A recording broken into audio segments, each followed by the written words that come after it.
Acolhei a palavra de Deus, não como palavra humana,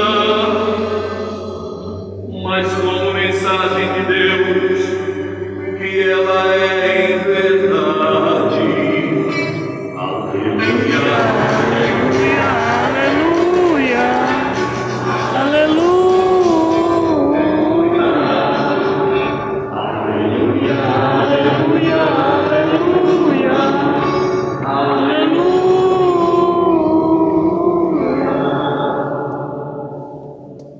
O Senhor esteja convosco. Ele está no meio de nós.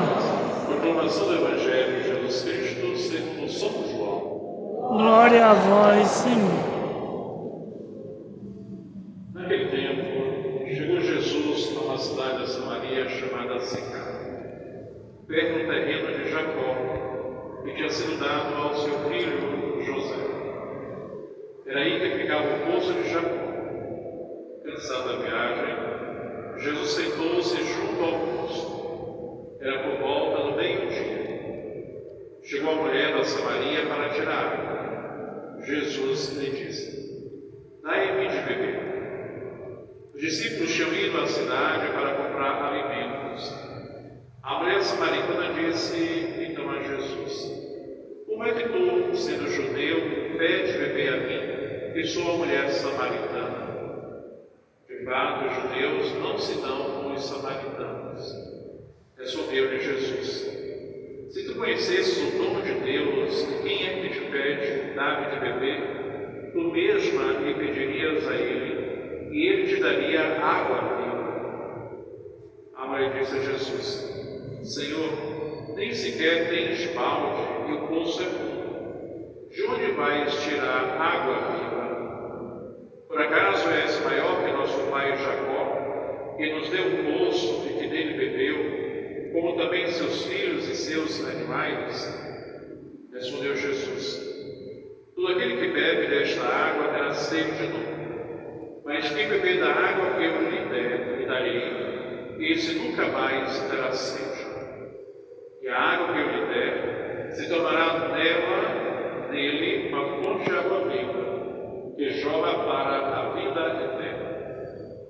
A mulher disse a Jesus: Senhor, dai-me dessa água, para que eu não tenha mais sede, e nem tenha que vir aqui tirá-la. Disse-lhe Jesus: vai chamar teu marido e volta aqui. A mulher respondeu: eu não tenho marido. Jesus disse: disseste bem, que não tens marido, pois tiveste 5 maridos, e o que tens agora não é o teu marido. E isso falastes a verdade. A mulher disse a Jesus: Senhor, vejo que és um profeta. Os nossos pais adoraram neste monte, mas vós dizeis que em Jerusalém é que se deve adorar. Disse-lhe Jesus: acredita-me, mulher, está chegando a hora em que nem neste monte, nem em Jerusalém adorareis o Pai. Vós adorais o que não conheceis. Nós adoramos o que conhecemos, pois a salvação vem dos judeus. Mas está chegando a hora, e é agora, em que os verdadeiros adoradores adorarão o Pai em espírito e verdade. De fato, estes são os adoradores que o Pai procura. Deus é espírito. E aqueles que o adoram devem adorá-lo em espírito e verdade.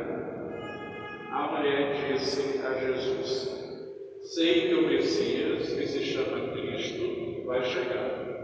Quando ele vier, vai nos fazer conhecer todas as coisas. Disse-lhe Jesus: sou eu que estou falando contigo. Nesse momento chegaram os discípulos e ficaram admirados de ver Jesus falando com a mulher. Mas ninguém ousava perguntar: que desejas? Ou por que falas com ela?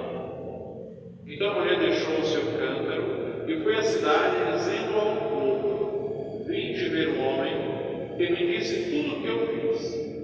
Será que ele não é o Cristo? O povo saiu da cidade e foi ao encontro de Jesus. insistiam com Jesus, dizendo: Mestre, come. Jesus, porém, disse-lhes: Eu tenho alimento para comer, que vós não conheceis. Os discípulos comentavam entre si: Será que alguém trouxe alguma coisa para ele comer? Disse-lhe Jesus: O meu alimento é fazer a vontade daquele que me enviou e realizar a sua obra. Não dizeis vós: Ainda 4 meses vem aí a colheita? Pois eu vos digo: levantai os olhos e vede os campos, eles estão dourados para a colheita. O ceifeiro já está recebendo o salário e recolhe fruto para a vida eterna. Assim, o que semeia se alegra junto com o que colhe, pois é verdade o provérbio que diz: um é o que semeia, o outro é que colhe. Eu vos enviei para colher aquilo que não trabalhastes. Outros trabalharam e vós entrastes no trabalho deles. Muitos samaritanos daquela cidade abraçaram a fé em Jesus, por causa da palavra da mulher e testemunharam. Ele me disse tudo o que eu fiz. Por isso, os samaritanos vieram ao encontro de Jesus e pediram que permanecesse com eles. Jesus permaneceu aí 2 dias. E muitos outros creram por causa da sua palavra. E disseram à mulher: Já não cremos por causa das tuas palavras, pois nós mesmos ouvimos e sabemos que este é verdadeiramente o Salvador do mundo. Palavra da salvação. Glória a vós, Senhor.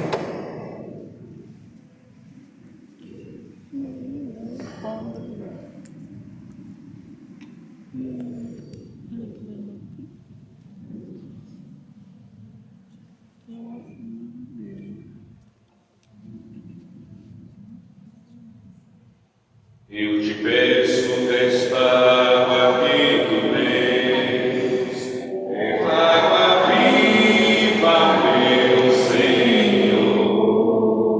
Tenho sede, tenho fome de amor, e acredito nesta fonte de onde vem. Vem de Deus, está em Deus, também é Deus, e Deus contigo.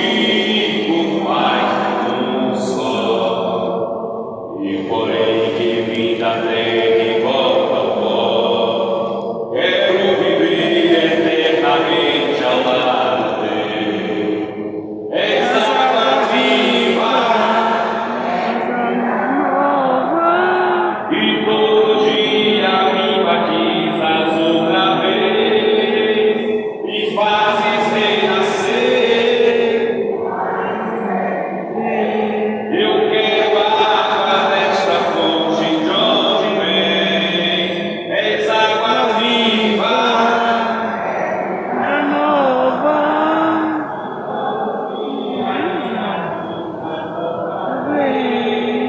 e fazes renascer, e fazes reviver. Eu quero água desta fonte de onde vem. Louvado seja nosso Senhor Jesus Cristo. Para sempre seja louvado. Nesta noite, saúdo com toda a fraternidade e gratidão ao Padre Edson, cura dessa catedral, a pessoa do Padre Edson. Saúdo também a toda a comunidade aqui reunida. Minha saudação é alegria contra o Padre Joelson, grande amiga aí de outros momentos, de outras datas, sempre de contato. Enfim, minha saudação a todos aqueles que nesta noite aqui se reúnem para celebrarmos o pão vivo da Eucaristia em Jesus, nosso Senhor. Caros irmãos e irmãs, a liturgia de hoje nos remete à ideia da água, de uma água que gera vida e de uma água que nunca se acaba. A liturgia de hoje nos apresenta o Evangelho que, junto com o Evangelho do Filho Pródigo, pode ser chamado de Evangelho da Misericórdia. Isso, portanto, que naquele domingo da misericórdia, quando não é o Evangelho do Filho Pródigo, geralmente se reza o Evangelho da Samaritana, mostrando que Deus é amor.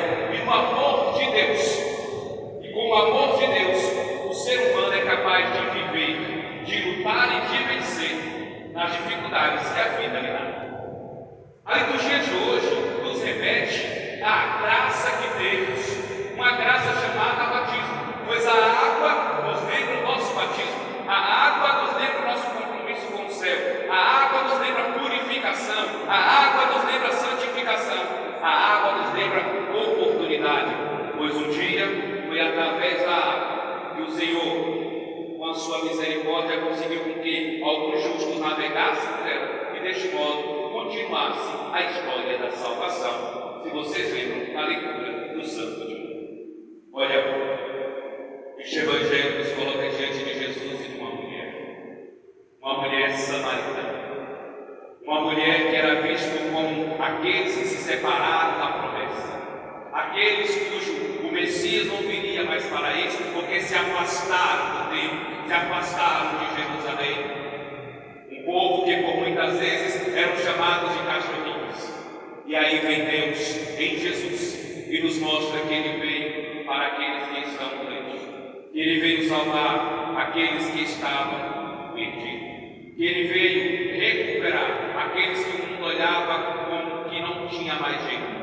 Vem Ele e nos mostra aquilo que nós celebramos no jubileu deste ano, a esperança. A vida se move e se mede por aquilo que nós esperamos. E quem espera no Senhor, nada falta. O Evangelho de hoje nos remete a esta graça, a esta misericórdia e a esta bondade de Deus conosco. Hoje vamos caminhar por Ele em alguns passos. Primeiro, o Senhor que vai ao encontro da samaritana, e não a samaritana que vai ao encontro do Senhor. Isso nos mostra que tudo aquilo que temos de bom em nossa vida, de tudo aquilo que temos de alegria em nossa vida, não é só fruto do nosso esforço, mas antes de tudo é fruto de um amor que nos ama antes mesmo que o conhecêssemos. É fruto de um amor que toma a iniciativa e vem ao nosso encontro, de um amor que veio a nós, que viveu, que sofreu, que morreu e que ressuscitou para garantir para nós vida nova. É por isso que toda a nossa transcendência, todo o nosso caminhar em direção do Senhor, nada mais é do que o passo de alguém que vai ao encontro de outro alguém que já estava no caminho em sua direção. Nós vamos ao encontro daquele que estava caminhando, já pronto, em nossa direção.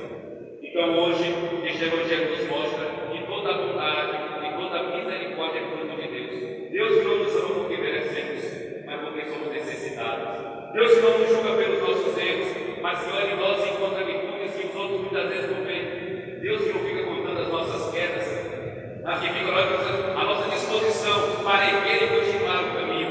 Deus que não faz distinção de pessoas e não precisa por aí ficar clamando que temos que amar o preto porque é preto, o índio porque é índio, a mulher porque é mulher, não. Amamos simplesmente o outro porque o outro é um ser humano, criado à imagem e semelhança de um amor verdadeiro.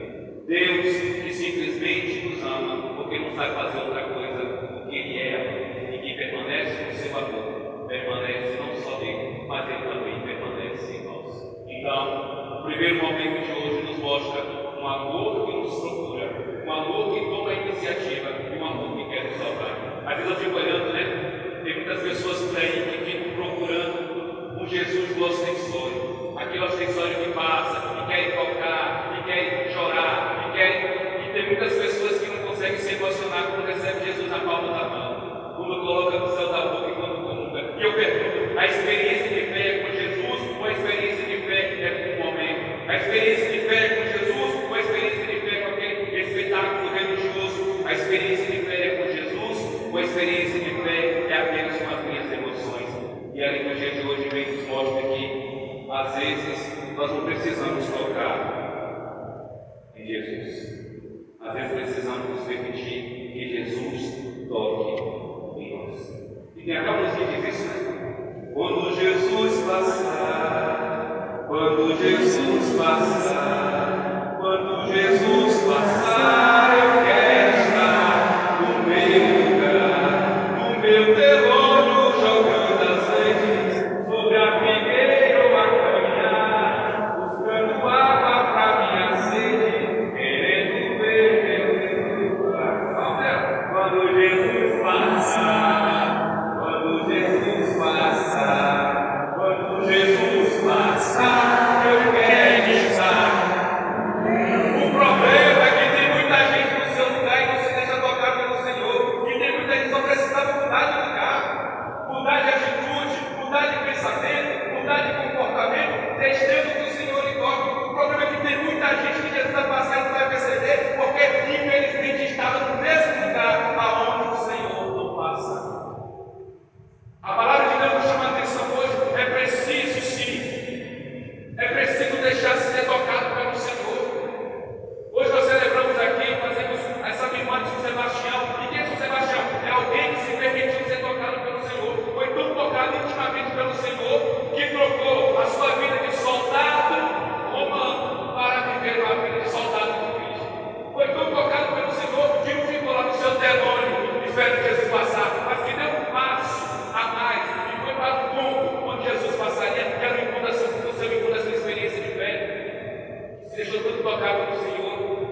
ele adoeceu, arruinou e depois voltou e reconheceu a morte. Um homem que era corajoso pelo simples fato, no seu momento, na história, ele se permitiu ser tocado pelo Senhor. E às vezes falta isso em nós. Queremos ver o Senhor passar, mas não deixamos ser tocados pelo Senhor. Assim na história do homem que morreu, estava morrendo afogado. Me salva, Jesus, me salva, Jesus. Veio uma cantora e disse: não, Jesus vai me salvar. Veio o barco, doutor, Jesus vai me salvar. Veio o navio, Jesus vai me salvar. Veio o helicóptero, Jesus vai me salvar. Morreu. Mas foi para o céu. Quando chegou a Jesus, te esperei tanto que não me salvou. Ele disse: mas não tem mais o quê?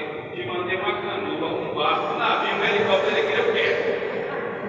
Ou seja, às vezes o Senhor vem ao nosso encontro, mas nós não nos deixamos ser tocados pelo Senhor. E nesta noite a palavra nos pede: permita que o Senhor nos toque. Mas por que para não permitir que o Senhor nos toque? Porque Ele nos conhece. Enquanto outros te julgarão pelo seu jeito, o Senhor vai olhar o teu coração. Enquanto alguém vai olhar a beleza da tua cara, Deus vai olhar a beleza da tua alma. Enquanto os outros vão olhar a atitude que você errou naquele dia, Deus vai contar o tanto de vezes que você acertou, que muitas vezes vai além dos erros que você cometeu. Deixe que o Senhor lhe toque o caminho com o Senhor, porque quando as pessoas te julgam e te condenam, o Senhor simplesmente te ama e te redime. Desde quando tu e eu nos deixemos ser tocados pelo Senhor. É preciso ser deixado tocar, é preciso se deixar tocar pelo Senhor. E a liturgia de hoje, deste Evangelho bonito, continua neste diálogo. E o Senhor oferece aquela mulher com a água viva que está viva. Essa água das sementes. Esta água é o nosso batismo. E a pergunta é: como eu tenho vivido o meu batismo? Como eu tenho vivido o meu batismo? Na igreja, não, fora da igreja. Na minha casa, no meu bairro, na minha vizinhança, na minha casa, lá nos becos. Como eu tenho vivido o meu batismo? Como eu tenho caminhado com o meu batismo? Porque o Senhor não deu essa água. Esse batismo me botou filho de Deus. Realmente me reconheço como filho de Deus. Esse batismo me deu como herança do céu. Eu tenho vivido como alguém que tem o céu e que deseja um dia ir definitivamente para este céu. Esse batismo me deu a comunidade, a igreja. Eu tenho vivido a minha fé na igreja. Sou católico e vivo a minha fé, ou sou católico de rede social? Porque ultimamente, se vocês perceberam, tem muita gente que não vem na igreja, mas fica postando o vídeo do Papa, rezando de Roma, fica postando oração, posta lá missas em latim, missa de bispo, missa de padre feio, aí você procura na comunidade, cadê? São católicos da mídia. Católicos da mídia. Não estou dizendo que é problema, não. É melhor você postar isso do que postar outras coisas, tá bom? Agora, a fé é vivida fora do celular. A fé é vivida fora das postagens. A fé é vivida no dia a dia, na relação com a igreja, na relação com a palavra, na relação com a Eucaristia, na relação com a hierarquia da igreja, na contribuição com os bens temporais da manutenção desta igreja, na relação com o esposo, com a esposa, com os filhos, com os pais, com a comunidade, com os membros, com os grupos. Porque muitas vezes nós não vivemos nosso batismo. Falamos de um Deus que é amor, que é Pai de todos, mas muitas vezes na igreja, na comunidade que for, nós somos os primeiros a casar. O Senhor nos chama a viver a fé, uma fé testemunhada no amor, na verdade. No amor e na verdade. Então, nós recebemos esta água. Como é que nós temos vivido este batismo? Depois é interessante, aquela mulher que não tinha mais perspectiva, mas nós não somos vasos das promessas. Como é que o Senhor, o judeu, vem falar com a samaritana? É simples. Deus não vai salvar os bonitos e feios. Ele quer salvar a todos aqueles que confiam e acreditam no seu amor. E a pessoa perguntou para mim: padre, é difícil salvação? Eu falei: não, não é difícil salvar. Não é difícil salvar. É mais difícil do que o inferno. Porque a misericórdia de Deus é difícil. Mas como é que eu posso fazer me salvar? A palavra de Deus nos diz: é simples. Primeiro, quem quer ser salvo tem que fazer o quê? O próprio Jesus responde: primeiro, acreditar, ou seja, confiar, amar com todo o coração, com toda a vida, amar a Deus sobre todas as coisas. Segundo, acreditar naquele que Ele enviou, que é Jesus. Então, vamos acreditar naquele que Ele enviou. Pronto, essas duas coisas me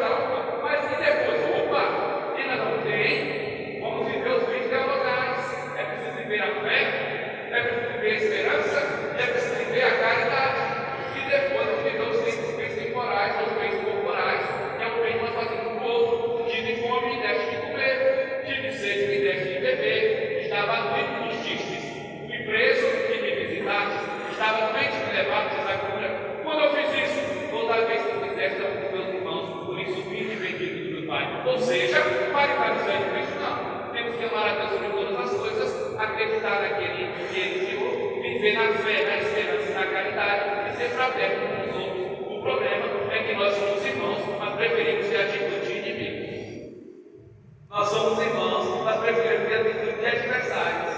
Nós somos irmãos, mas é assim, eu gosto de você, desde que você não esteja melhor do que eu. Nós somos irmãos, mas eu estou no meio, quero que se ferre. Nós somos irmãos, mas na primeira oportunidade lá até falou, você que caminha sozinho, o problema é teu, eu me salvando, você que morra. Isso é irmão. Porque o irmão é aquele que até briga dentro de casa. Que até de vez em quando cola no chão se precisa de casa. Mas o irmão tem uma virtude que nem outro vai ter. Eu posso brigar com você, eu posso falar com você, eu posso até dar dicas em você, mas se alguém for lá de casa dizer isso de você, eu sou o primeiro a chegar para te defender e bater nele porque te ofendeu. Irmãos brigam, mas não se matam. Irmãos discutem, mas se veem. E que falta muitas vezes na igreja irmãos, pessoas que sim, que sabem que pensam diferente, que de vez em quando vai ter algumas divisões na ideia, mas que se perdoam, que se amam e que mesmo sendo diferente com o objetivo comum. O nosso objetivo comum é estar em Cristo para que juntos possamos um dia viver eternamente nele, que é a graça.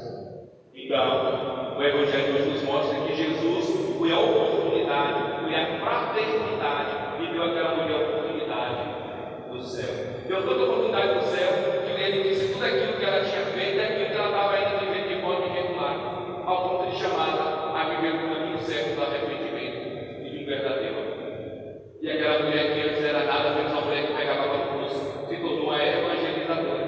Porque se vocês não lembram, ela foi correndo e avisou aos outros que encontrou o homem, aquele que devia que vir, o Messias. E como é que você sabe? Ele falou tudo sobre mim. Ele falou tudo sobre mim. E aí aqueles homens vêm e eu encontrar-se com o Senhor, ele deixa bem claro para a mulher: vimos não porque você falou, vimos porque os nossos olhos contemplaram. Vimos porque os nossos olhos contemplaram. E aqui nós queremos falar sobre isso. Cuidado. Uma coisa é o que eu, como padre, prego para você. Uma coisa é o padre Edson, como cura desta catedral, dizendo para você palavra de Deus.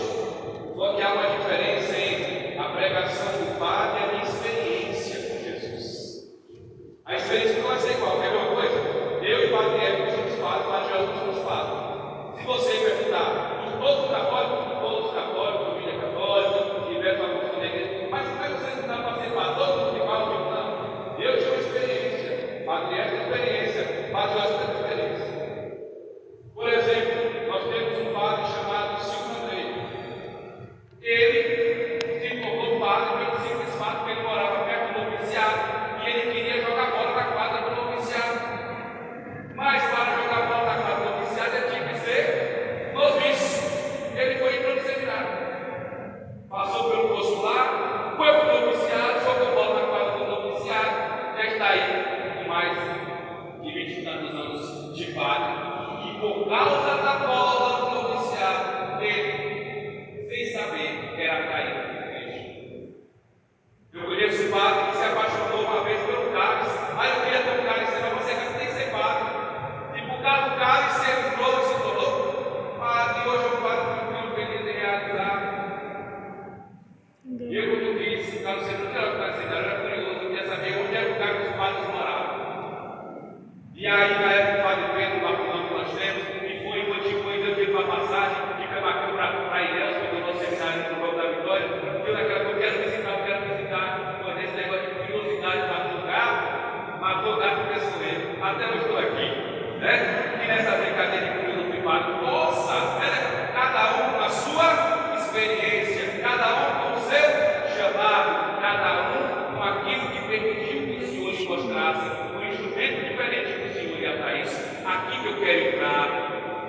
É preciso sim vir à missa, é preciso. A missa é preciso. Você vai voltar a qualquer outra coisa, mas a missa tem que ser uma obrigação de fé e amor. Agora, aqui nós falamos, aqui nós pregamos, aqui nós exortamos, mas é preciso que você no seu dia a dia faça a experiência com o Senhor. Padre, como é que eu faço essa experiência pessoal com o Senhor? É simples. Primeiro, tenha contato com a palavra de Deus. As pessoas estão cada vez mais preguiçosas para ler a palavra de Deus. E depois que inventamos a liturgia da missa, aí ninguém mais pega Bíblia. Está tudo pronto, é fim de passarinho, só tem que ler, mastigar nada.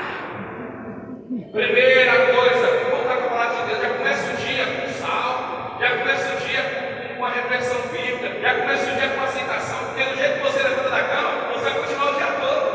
Se você levanta a bunda, continuar, mas se você levanta bem, você vai terminar o dia bem. Por mais que aconteça coisas, você vai terminar, porque do jeito que você levanta, é o jeito que você vai terminar o seu dia.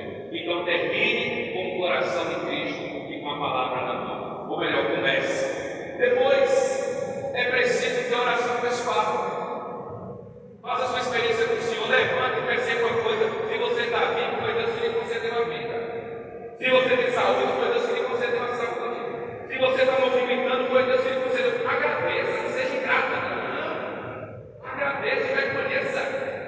Na hora da refeição, lembre sempre: Senhor, abençoe a minha vez e a vez daquele que necessita deste pão, que não pode minha vez na vez dos meus irmãos. Consagre. Se você é casado, vai sair. Aquela mentoquinha que é beijão.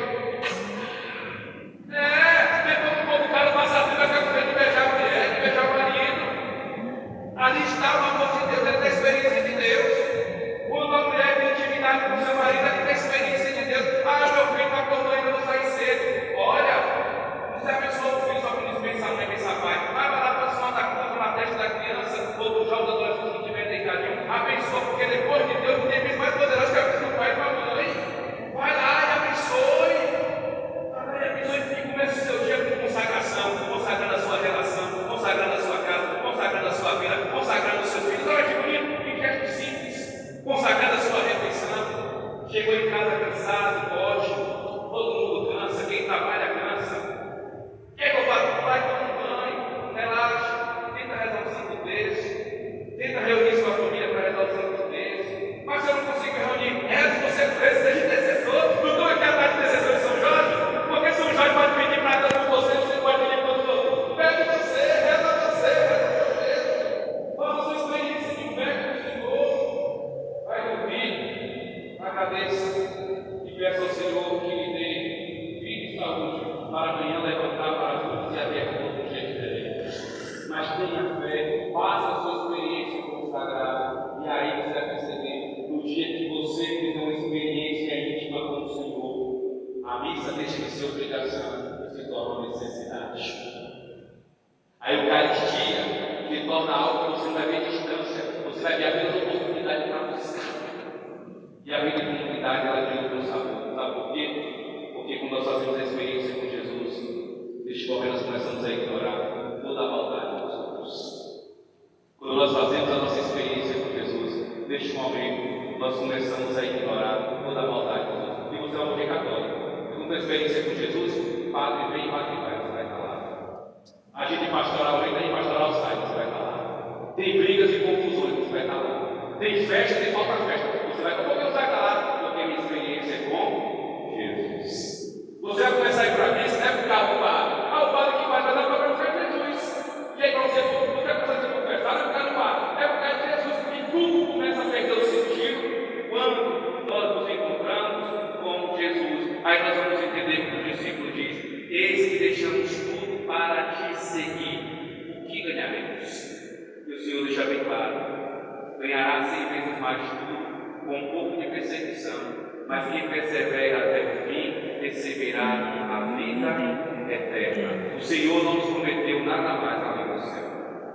Tudo que aqui fazemos, tudo que aqui realizamos, não deve ser por aplausos, não deve ser por reconhecimento, não deve ser por elogio, por mais que ele chegue, mas tem que ser por causa do céu. Porque o Senhor nos prometeu: quem deixa tudo por causa de mim receberá 100 vezes mais com uma porção de perseguição, mas quem perseverar até o fim terá a vida eterna. E essa experiência do Sebastião perseverou até o fim, e hoje nós celebramos este grande homem. Perseverou até o fim, e hoje nós pedimos a Ele que intercede por nós. Perseverou até o fim, e hoje nós estamos aqui nos preparando para a sua festividade, porque Ele fez a experiência com Jesus, e quando nós fazemos a experiência com Jesus, nós seremos capazes de ignorar